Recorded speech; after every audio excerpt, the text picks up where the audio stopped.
Beneath the hilltop town of Mineo lies an outpost of Italy's newest inhabitants. This is Europe's largest refugee reception centre. Built on a former US military base, it is home to some 3,000 people, mainly from North and Sub-Saharan Africa. It is tightly controlled, but most are free to come and go. Stephanie is from Nigeria. An aunt persuaded her to leave her home with the promise of a job in Europe. Instead, she found herself at the mercy of people traffickers in Libya. I spent a year and 4 months in Libya. A year and 4 months. But the year and 4 months was like 7 years to me because I really passed through of hell. Joy's story is similar. She was told she would come here to be a hairdresser. Instead, she was trafficked into prostitution by a family friend and says she is being forced to pay a $30,000 debt for her journey here. It's not easy.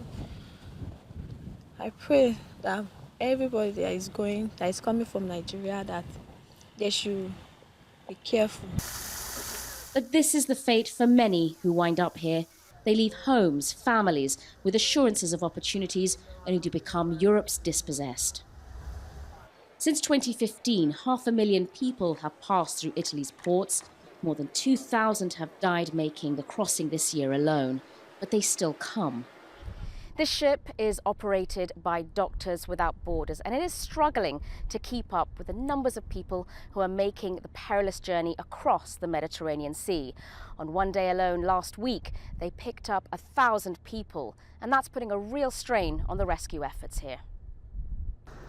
Those warnings are being met with a wall of bureaucracy. The Italian government even threatened last week to close the ports to rescue vessels, but it never happened.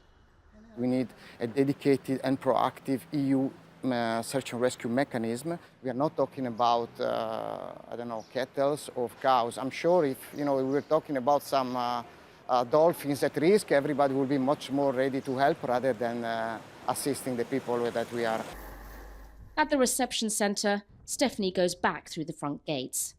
Joy leaves us with her hopes for the future. I pray to God to favour me with a good husband and wonderful kids. But she has missed her curfew and is forced to find another way into the centre. For now, those dreams are very far away. Sonia Gallego, Al Jazeera, Catania.